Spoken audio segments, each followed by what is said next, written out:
Es el último sermón sobre Primera de Pedro, capítulo 5, versículos 12 al 14. Terminamos Primera de Pedro, comenzamos en enero del año pasado. Estamos terminando ahora y gracias le damos al Señor por todo lo que Él nos ha enseñado por medio de esta epístola tan corta. Les quiero invitar a que se pongan en pie, abran sus Biblias. Entonces, en esta epístola, primera epístola del apóstol Pedro, capítulo 5, y quiero que sigan la lectura de los versículos 12 al 14.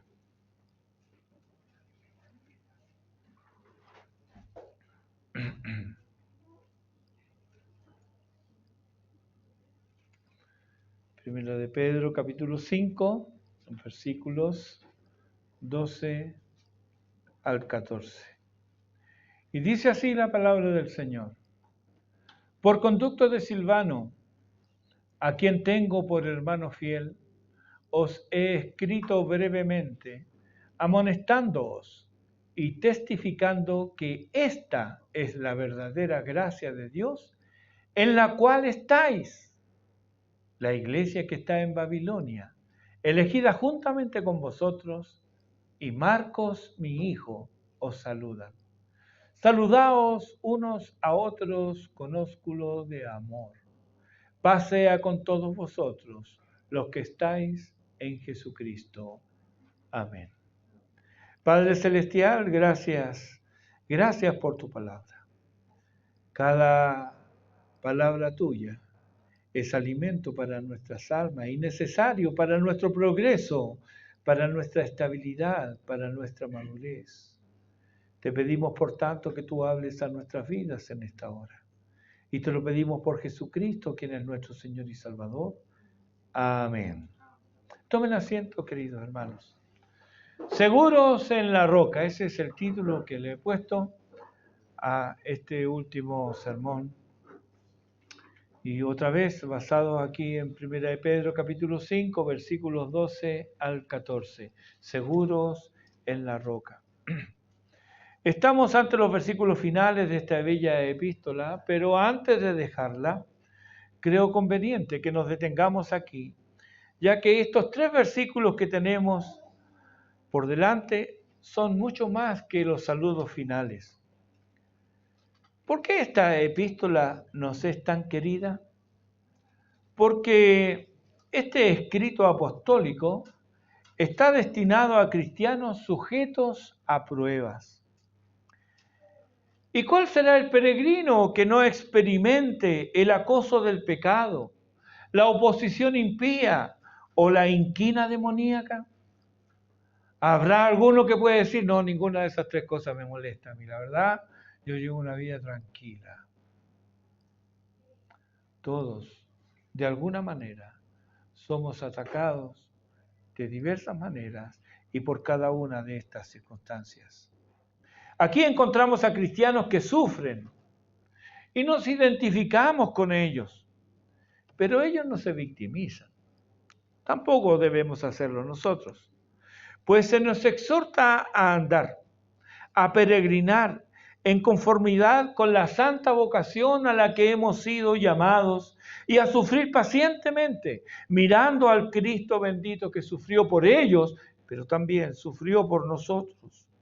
Aquí, en esta epístola, el contraste es evidente entre la esperanza gloriosa y el oprobio. El gozo inefable que conlleva nuestra salvación y la persecución. La seguridad de pertenecer a Cristo y los sufrimientos a los que estamos expuestos. Ambas cosas se muestran en esta epístola. Tenemos este contraste y es muy fuerte. Pedro nos exhorta, capítulo 4, versículo 12, amados. Y aquí, no solo amados por el apóstol, sino amados por el trino Dios. Amados. no os sorprendáis del fuego de prueba que os ha sobrevenido, como si alguna cosa extraña os aconteciese. Les dice en el versículo 17, es tiempo, 4:17, es tiempo que el juicio comience por la casa de Dios. En el versículo 19 dice, de modo que los que padecen según la voluntad de Dios, encomienden sus almas al fiel Creador y hagan el bien.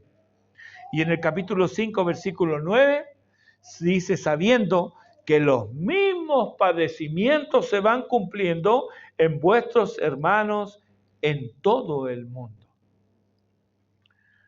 Nótese en este punto que esta carta no está dirigida a una iglesia local en particular, como pudiera ser la epístola a los Efesios o la epístola a los Tesalonicenses, que está dirigida a una iglesia en particular. No, esta carta está dirigida a varias congregaciones en una vasta región que comprende todo el Asia Menor, que era conocida en ese entonces como el Asia Menor, y que hoy corresponde casi a todo el territorio actual de Turquía.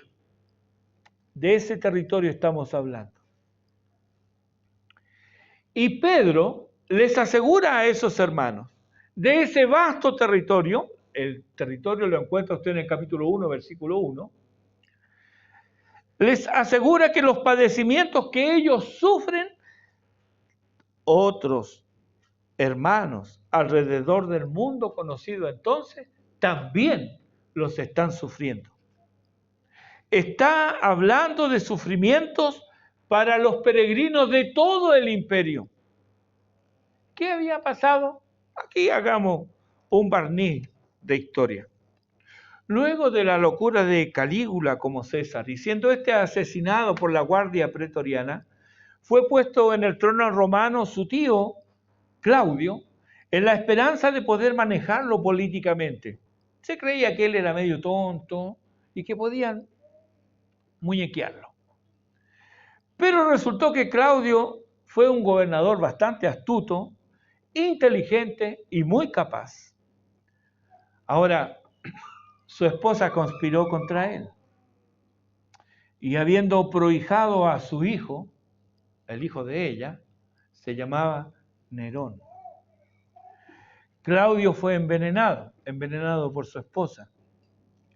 Y Nerón ascendió al trono entonces con solo 16 años.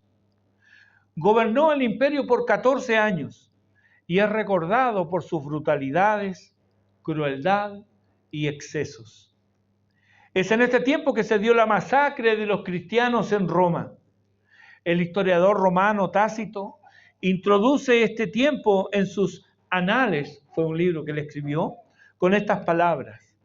Nerón, queriendo poner término al rumor que le acusaba de haber provocado el incendio en Roma, inventó culpables e infligió los suplicios más refinados a gente aborrecida por sus infamias, que el vulgo llamaba cristianos. Si los cristianos eran aborrecidos en Roma por las infamias que se les imputaban, infamias inventadas, también eran aborrecidas en otras partes del imperio. Y ese aborrecimiento fue en aumento. Desde el reinado de Nerón, costó la vida y el destierro forzado o voluntario a decenas de miles de testigos de Cristo. En Hebreos capítulo 10, los versículos 32 al 38, que leo para ustedes, nos da un vislumbre de la situación que vivieron entonces. Pero traed a la memoria los días pasados, en los cuales después de haber sido iluminados, sostuvisteis gran combate de padecimientos. Por una parte, ciertamente, con vituperios y tribulaciones fuisteis hechos espectáculo. y por otra, llegasteis a ser compañeros de los que estaban en una situación semejante. Porque de los presos también os compadecisteis, y el despojo de vuestros bienes sufristeis con gozo, sabiendo que tenéis en vosotros una mejor y perdurable herencia en los cielos. No perdáis, pues, vuestra confianza, que tiene grande galardón, porque os es necesaria la paciencia, para que habiendo hecho la voluntad de Dios, obtengáis la promesa. Porque aún un poquito, y el que ha de venir vendrá y no tardará. Mas el justo vivirá por fe, y si retrocediere, no agradará a mi alma. Este no es el único pasaje. Apocalipsis capítulo 2, versículo 9, dice, yo conozco tus obras, y tu tribulación, y tu pobreza, pero tú eres rico. Versículo 10, no temas en nada lo que vas a padecer. He aquí, el diablo echará a alguno de vosotros en la cárcel para que seáis probados y tendréis tribulación por 10 días. Sé fiel hasta la muerte y yo te daré la corona de la vida. Versículo 13, yo conozco tus obras. Hermanos, qué bendiciones para aquel que se encuentra haciendo la voluntad de Dios. Escuchar de parte de Dios que Él diga, yo conozco tus obras. Y qué terrible para el impío escuchar estas palabras. Yo conozco tus obras. Pero eso lo encontramos vez tras vez en el libro de Apocalipsis. Yo conozco tus obras. Y le dice aquí en el versículo 13, ¿y dónde moras? No solamente lo que hacemos, sino dónde moramos. Hermano, ¿y la casa suya no es igual a mi casa? Los problemas que tiene cada uno en su hogar. Usted podrá decir, solo yo lo conozco, nadie más sabe. No, error.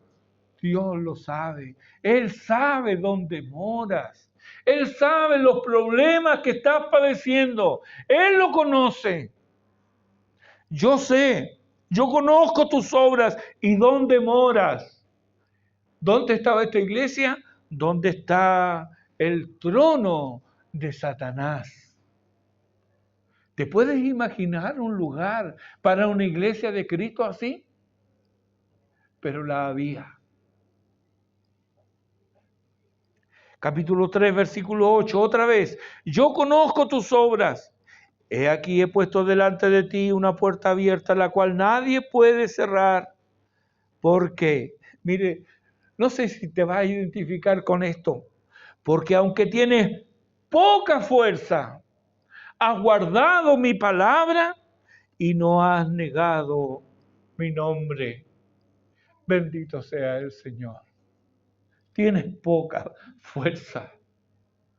Pero ¿sabe? Eso no avergüenza al Señor. No. Él lo sabe. Él lo reconoce. Tienes poca fuerza, pero ha guardado mi palabra. Capítulo 6, versículos 9 y 10.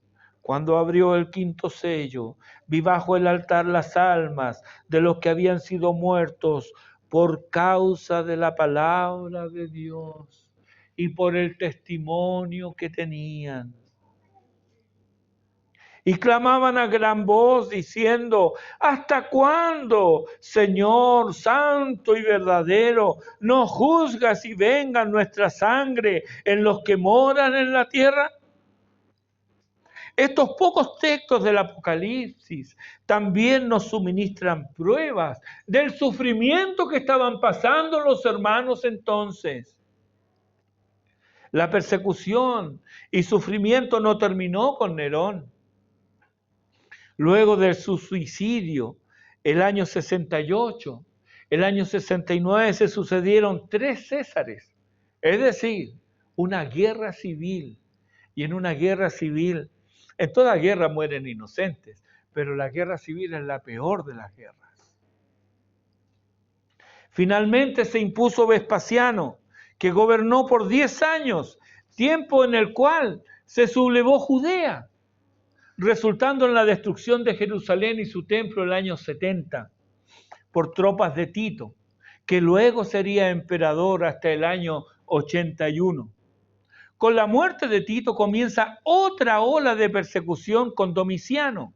Más bien, continúa la persecución, pero con más fuerza. Desde el 81 hasta el 96, el cristianismo es proscripto y perseguido. Cede un poco con el emperador Nerva desde el 96 al 98. Hubo ahí como un alivio temporal, pero recrudece con Trajano desde el año 98 al 117 y con Adriano luego hasta el año 138. Todos los apóstoles del Señor y quienes fueron llamados entonces, fueron llamados a sufrir, a padecer persecución. ¿Por qué? Por causa de la fe en el Señor Jesucristo y por causa del testimonio que ellos tenían. Solo por eso. En tiempos de Trajano, del año 98 al 117, ahí todavía estaba vivo uno de los apóstoles. ¿Recuerdan quién estaba vivo ahí? Juan, el apóstol Juan. En tiempos de Trajano, Plinio el joven, gobernador de Bitinia. Si lee Primera de Pedro 1:1, verá que en ese lugar habían congregaciones cristianas. Este joven gobernador le consulta a Trajano respecto del procedimiento a seguir para con los cristianos. Él le pregunta al emperador: ¿debo perseguirlos por actos delictuosos solamente? ¿O es el simple hecho de que invocan el nombre de Cristo un motivo suficiente para matarlos? Trajano ordena castigarlos por ser cristianos. Primera de Pedro 4:16. Dice Pedro: si alguno padece como cristiano. Ellos padecían por el nombre de Cristo. Ante este padecimiento sin razón, este sufrimiento gratuito si se quiere, es natural hacerse preguntas. ¿Por qué?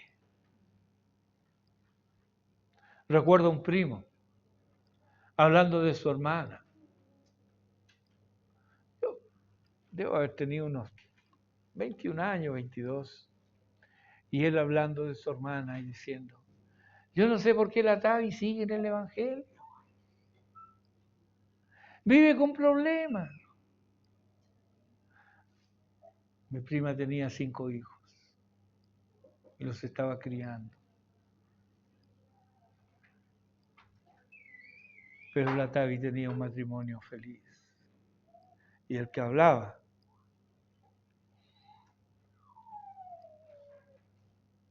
pero así es como muchas veces miran.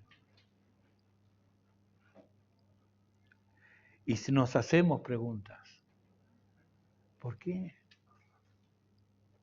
Hermanos, nos damos cuenta que padecer por el nombre de Cristo es sufrir por hacer lo correcto, por no hacerle mal al prójimo, por buscar su bien y la gloria de Dios. Y uno piensa, pero ¿cómo eso va a traer sufrimiento? Eso es lo que dice la palabra de Dios.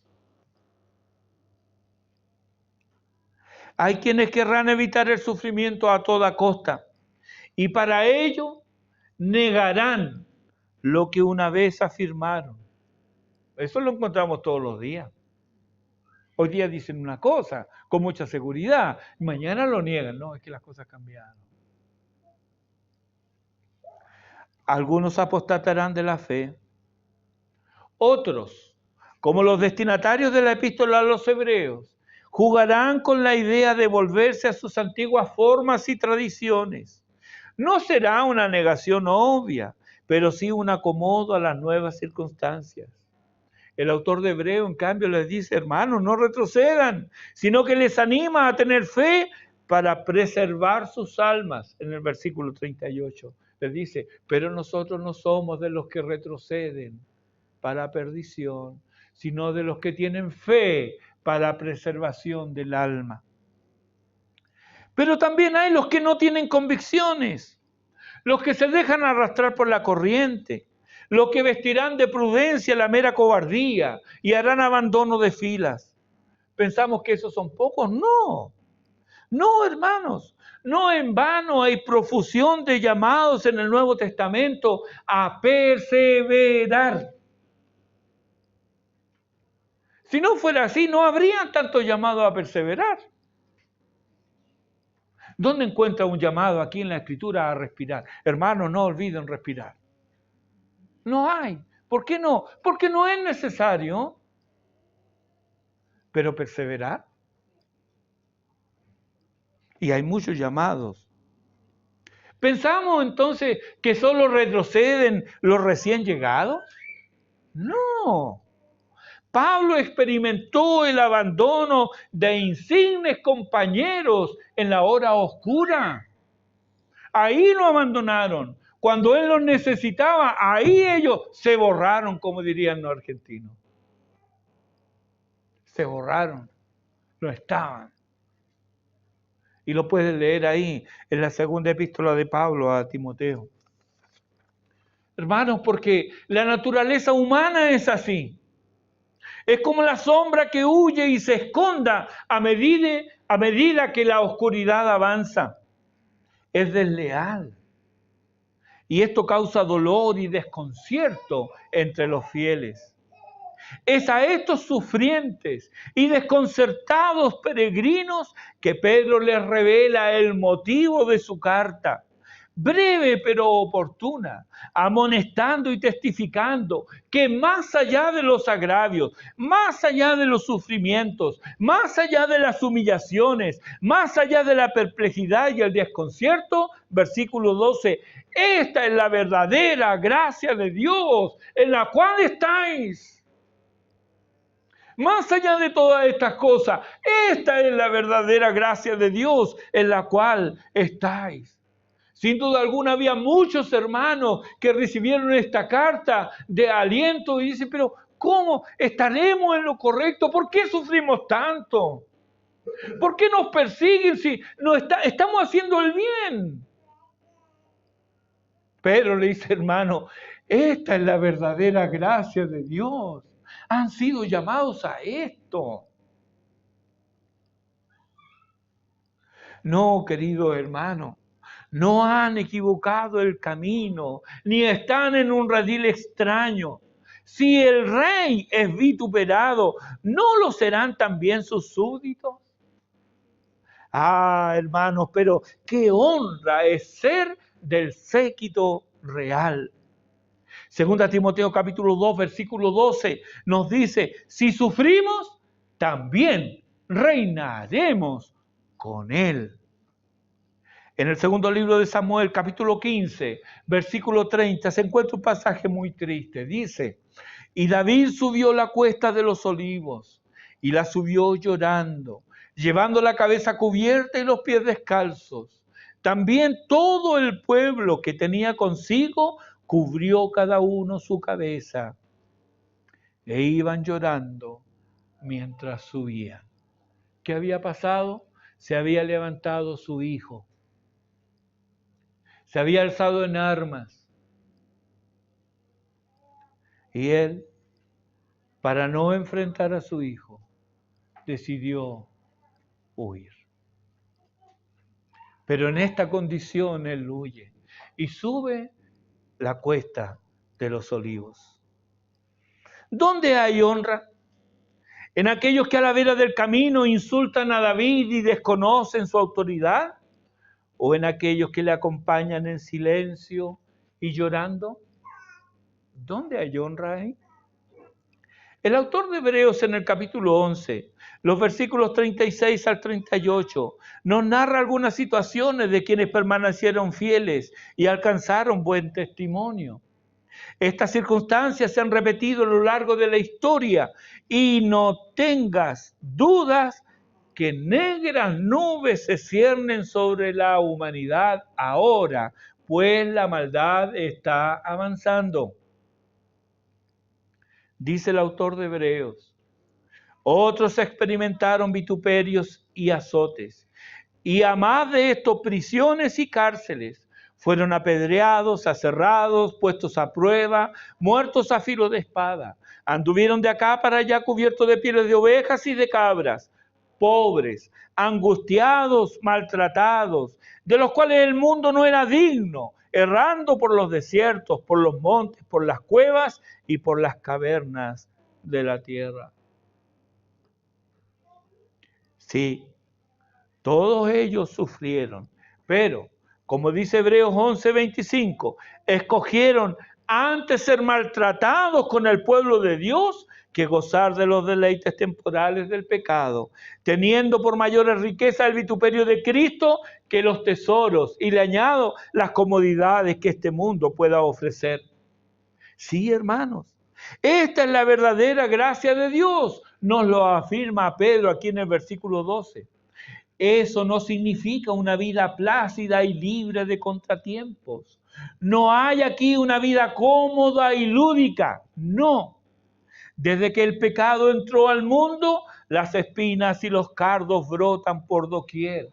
Hay dolor y aflicción, hay decepción y traición. El hijo se levanta contra el padre y la hija contra la madre. El hogar, lejos de ser ese lugar cálido y acogedor al cual muchas veces ansiamos llegar, muchas veces se convierte en la mazmorra de castigo del creyente. Y de quienes debiéramos esperar madurez y fidelidad, es aquí que hallamos a hombres perversos que se levantan para arrastrar tras sí a los fieles. ¿Qué hacemos entonces? Ah, hermano, sostente como Moisés, que enfrentando el momento al monarca más poderoso de su tiempo y del cual huía por su vida, dice la Escritura que no temió la ira del rey, porque se sostuvo como viendo al invisible. Entonces, ¿a quién estás mirando? ¿Está tu mirada fija en Cristo? Pedro dice, esta y no otra, es la verdadera gracia de Dios. Y él subraya, en la cual estáis. ¿De verdad están tus pies asentados en terreno firme? ¿Estás arraigado en la roca de los siglos? Si es así, oye la promesa del Señor en Isaías 43:2. Cuando pases por las aguas, yo estaré contigo. Y si por los ríos, no te anegarán. Cuando pases por el fuego, no te quemarás, ni la llama arderá en ti. ¡Qué bendición! ¡Qué bendición! ¿Para quién es esta promesa? Para aquel que está arraigado, afirmado en la roca que es Cristo el Señor. Esta es la gracia de Dios en la cual estáis. En el versículo 13 de 1 de Pedro 5,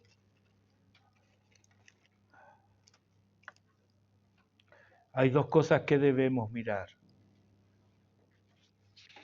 Dice, la iglesia que está en Babilonia, elegida juntamente con vosotros, y Marcos, mi hijo, os saludan. Pedro no estaba en Babilonia, que a la fecha no existía. El geógrafo del siglo I, Estrabón, describe el lugar como un vasto desierto. Entonces, ¿dónde estaba Pedro?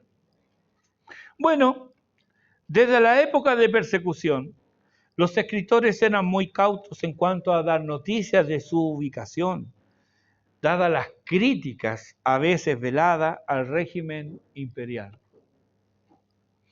Por otro lado, Desde antiguo Babilonia era identificada con la ciudad que se alzaba contra el conocimiento de Dios y que fue causa de sufrimiento indecible al pueblo de Dios.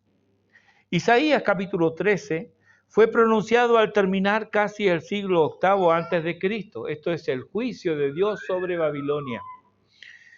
Y los capítulos 50 y 51 de Jeremías fueron pronunciados 2 siglos después. Y ahí anuncian el juicio de Dios sobre Babilonia. Juicio que vino y se cumplió por mano de los medos a mediados del siglo VI, en el 539 a.C. Isaías 13:20 asegura que nunca más serás habitada, ni se morará en ella de generación en generación. Por ello, la referencia a Babilonia en nuestro texto y en los capítulos 17 y 18 de Apocalipsis es alegórica, que la palabra de Dios tiene que cumplirse. Pedro está hablando desde Roma, el centro del poder de entonces y del cual procedían las directrices que atormentaban a los creyentes. Allí, en ese lugar siniestro, habían creyentes que perseveraban en la fe una vez dada a los santos. Ellos no la tenían fácil. Muchas gracias.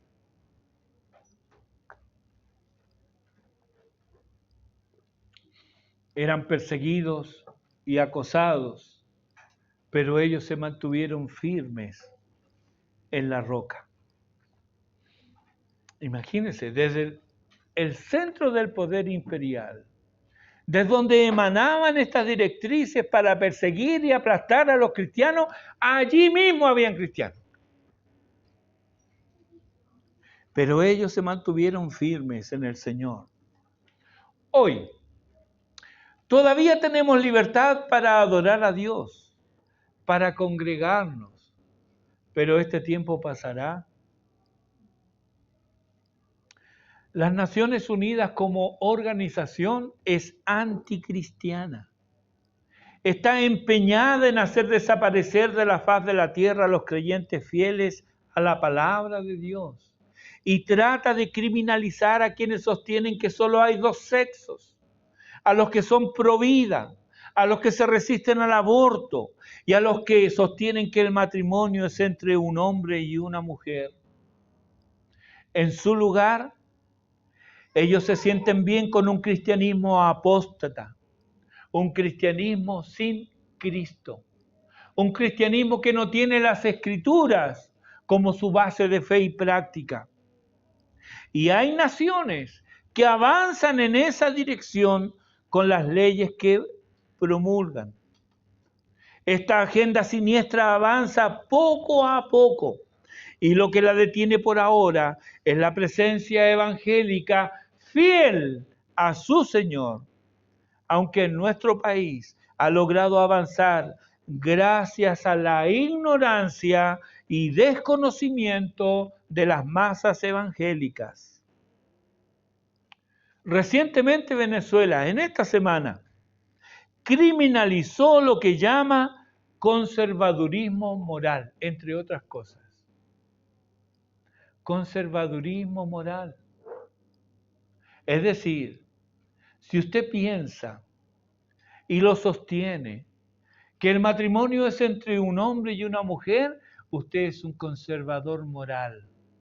Por lo tanto, va a ser perseguido por el Estado, entre otras cosas. Cuando escribí el sermón, todavía no se votaba, pero ya se votó y fue aprobada esa ley. Se va a perseguir a todos quienes sostienen estas cosas. Con esas leyes en vigor en Venezuela y las leyes que avanzan en nuestro país y en otros, pronto seremos proscriptos y perseguidos. Y quienes desde el púlpito tienen la misión de proclamar la palabra de Dios, terminarán en las cárceles, tal cual como ya está aconteciendo en algunos países.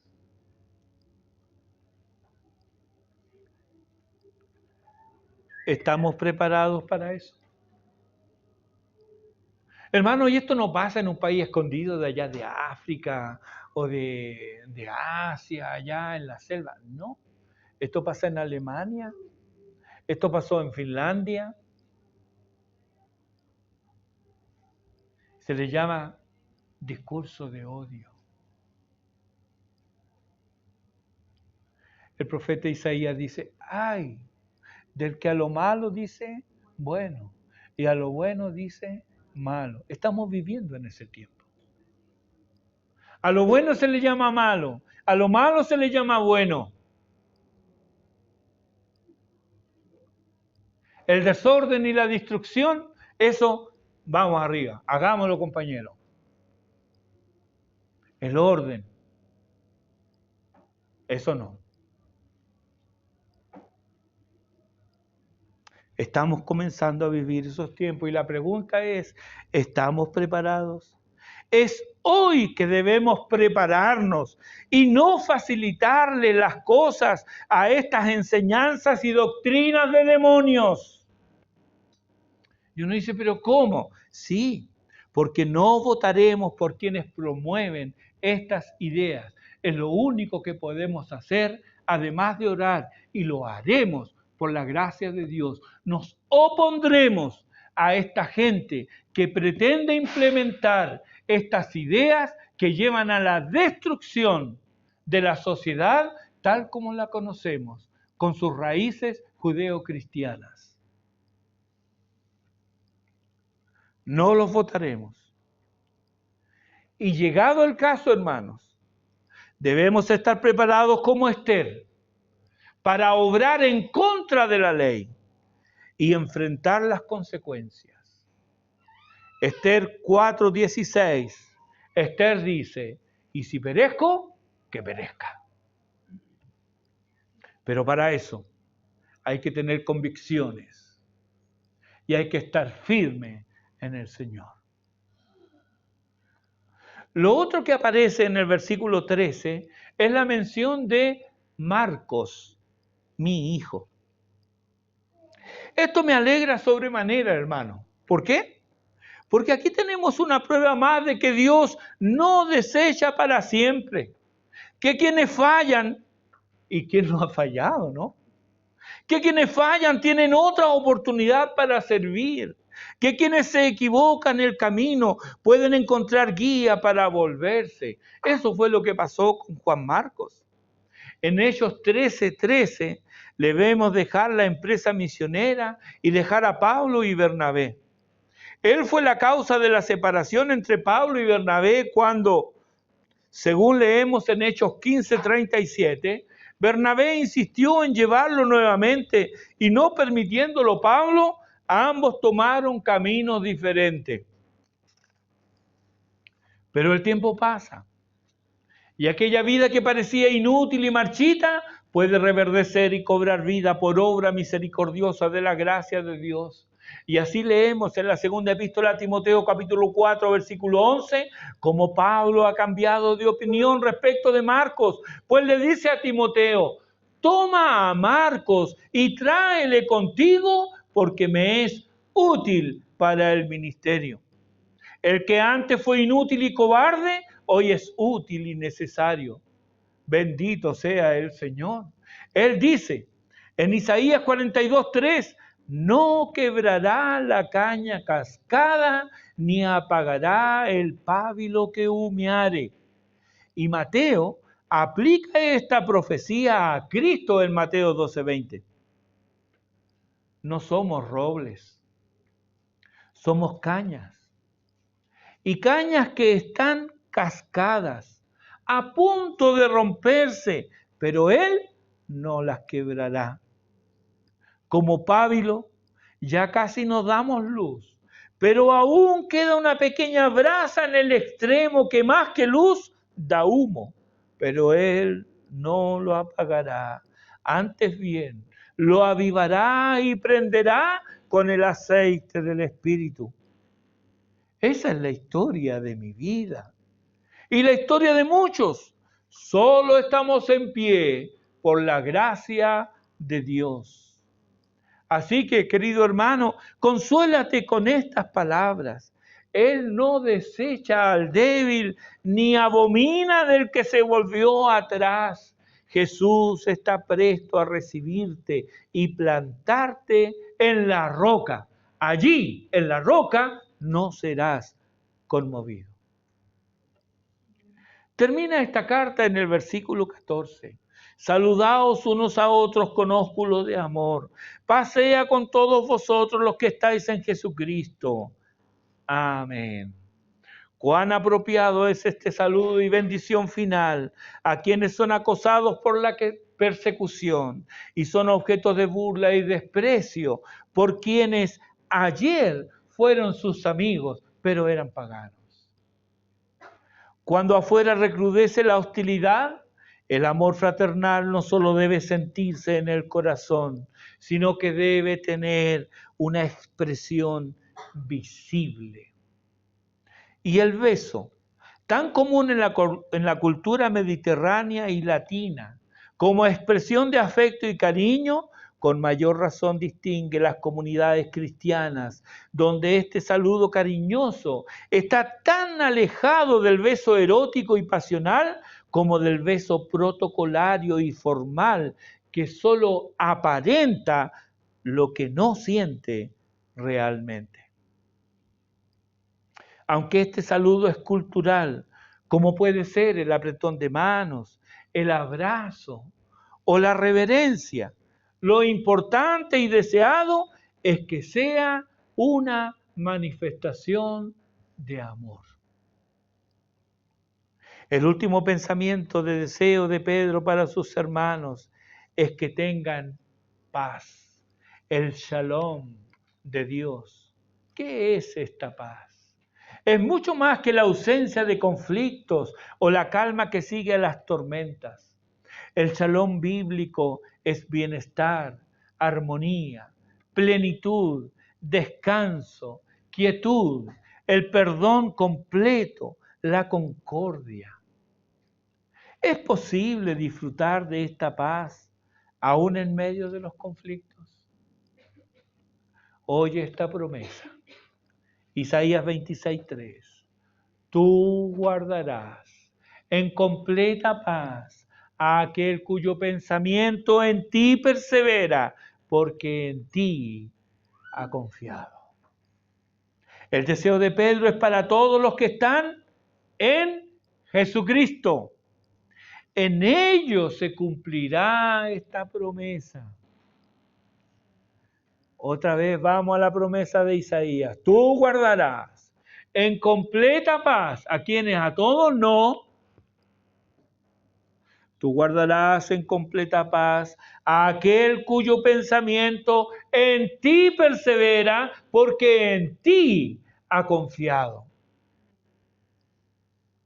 La paz, el shalom de Dios, solo los tienen aquellos que confían en Él. Mira nuevamente el versículo 12. Esta es la verdadera gracia de Dios en la cual estáis. Estar en la gracia de Dios es estar en Jesucristo. Solo ellos tienen acceso a esta paz y no exento de conflictos y dificultades pueden llevar estas al Señor, quien les retribuye con lo que ellos necesitan y lo hace en abundancia.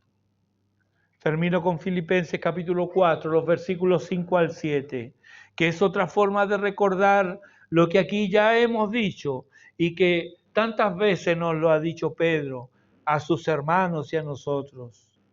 Dice Pablo aquí, vuestra gentileza sea conocida de todos los hombres.